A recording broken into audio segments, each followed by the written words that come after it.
Jaelan Phillips leaving to the Carolina Panthers, signing a 4-year, $120 million deal, 30 a year. You can understand why that is a little bit too rich for the Eagles, Fran. Yeah, we thought that the walkaway number for the Eagles might be in the low 20s, maybe as high as like 24, 25 million a year, or might be the furthest they're willing to go. The fact that the Panthers were able to come in at 30 million a year, that's one of the richest contracts on an APY standpoint at the edge rush position in the NFL. Not surprising that the Eagles were, unable to kind of match that number. That would have been a tough squeeze for them. Yeah, I can tell you that the Eagles pushed to re-sign him, but they were always going to have a walkaway number. And yeah, I thought the walkaway number would have been around 25, 26. Yep. For him to get 30, good for him. I mean, he cashed in on being one of the top free agents in a class that was considered a little bit weaker in a year that the salary cap went up. And yeah, no, I mean, I think that this well exceeded where the Eagles were willing to go for him. And so now the question is, how do the Eagles rebuild and retool on the edge? Because you've got Jaelan Hunt, who had an awesome season and is a starting caliber player. You've got Nolan Smith, who has to prove that he can stay healthy. And there's nobody else there on the roster. And so you could think about going after Trey Hendrickson, sign an older player, a lot of money. You're going to cancel out the third-round comp pick that would be coming next year from the Jaelan Phillips deal. Or is this a situation where you think they play it kind of coy, maybe look at a Bradley Chubb type player, or is this like maybe a Boye Mafe kind of splash? What do you think? Yeah, I think Bradley Chubb is the name that stands out. I always figured that it would be a good pivot if you did lose Jaelan Phillips in free agency. You're in line to get a compensatory pick next year. You don't really want to sacrifice that, especially when you already spent a third-round pick to get Jaelan Phillips into the building midway through last season.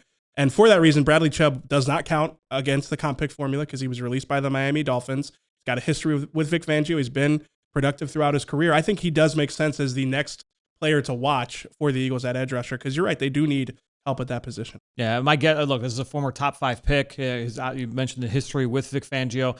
Maybe has not lived up to top 5 pick status. And even now, like, injuries have kind of taken their toll. He's not the top 15, top 20 type of edge rusher that he was even at his peak. But the Eagles don't need him to be that necessarily. At the end of the day, you mentioned they've got Jaelan Hunt, you've got Nolan Smith. If you get a player like Bradley Chubb into the fold, well, that takes a little bit of the burden off all those guys. We know they like to play, those guys being able to play possessions at a time and be able to stay out there. And he's a 3-down player, and I think he gives them competency without affecting the comp pick formula. EJ, does this change at all now how you feel retroactively about the decision to trade for Jaelan Phillips in the first place? No, it doesn't. Howie Roseman mentioned, and I know that he's going to make this argument, but mentioned that if you trade a third-round pick for the chance to win a playoff game or to win a playoff game, you take that bet every time. I still think it was a good choice. It was a good trade. Talking to people about Jaelan Phillips the last few days, guys on the staff, they really emphasized the fact that even though his production tailed off toward the end of his time with the Eagles, if you look at the Eagles' overall production and their pass rush production in particular, Jaelan Phillips was a big part of that. He's been described to me before as like a perfect edge rusher for a Vic Fangio system because of his versatility and also the fact that he's always around the quarterback. It's not always necessarily something that, always translates in sack production for him, but Vic Fangio cares more about being around the quarterback, affecting the quarterback, and having that versatility, be stingy against the run, be able to play a lot of downs and drop when needed. And I think for that reason, it's a significant loss for them. But I think it also informs it was the right decision to add him last season.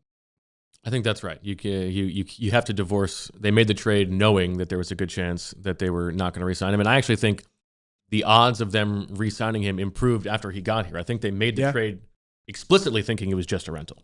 Right. Yeah, and Howie Roseman talked about being able to see him up close, being able to see the type of person he is, be able to see how he fit with the Eagles' young defensive nucleus. And those are all the reasons why the Eagles did push to re-sign him. Again, it's funny. Like we heard at the combine that the number would surprise us.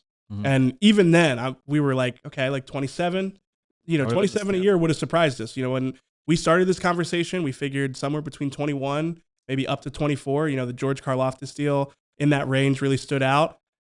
For him to get 30 really is a reflection of his market really taking off in a weak free agency class. And again, good for him, cashed in. But again, I think it just well exceeded where the Eagles were willing to go. I do think it's important for us to kind of recalibrate the urgency for the Eagles from back in the fall, making that trade for Jaelan Phillips as well, where you had Nolan Smith, where he was on injured reserve, the shoulder, like what was it going to look like the rest of this year? Didn't know what he was going to look like health wise. A year ago at this time, all the feelings that everybody has about Jaelan Hunt, that's how he felt about Nolan Smith. The way that he finished the second half of that year in 2024 on the way to the Super Bowl, was one of the most impactful defenders on that unit in the playoffs, especially with what he did, kind of setting the tone for that front. And so I do think that there's still a lot of belief in Nolan in that building. And so, there was urgency to add to that room last year. I think their urgency to try and re-sign him and bring him back, talking about Jaelan Phillips, was because of the guy, like knowing the fit, right? I don't think it's necessarily like, all right, well, we got to pivot and now let's go get the top guy on the market. I'm getting, people saying like, oh, like Jonathan Grenard. And I don't think they need to just go and push all in to go to that position. Now I think it's, all right, let's just be judicious, be smart. We don't need to go crazy at the top of the market. So you would not be interested in Trey Hendrickson? I don't think so. I think I'm probably letting somebody, now if it was like, hey, it's a 1 year deal and it's that kind of, I think that you can get into that conversation, but I think he's going to go for more than that. So I don't think you need to test those waters. All right. And so Jaelan Phillips leaves the Eagles to sign with the Carolina Panthers. Very quick final thoughts, CJ. I think this was still the right move for the Eagles to make, and I think it was wise of them to let him leave in free agency for that number. I think he's a good player. I think he was a good fit for the Eagles defense, but the costs associated with that, it's too much. Fran? Yeah, I think with Jaelan Phillips, I think EJ set it up well that this was a really good player. You would have liked to be able to keep him in the building, but that's the nature of the pro market. All right, there you go. Jaelan Phillips gone from the Birds.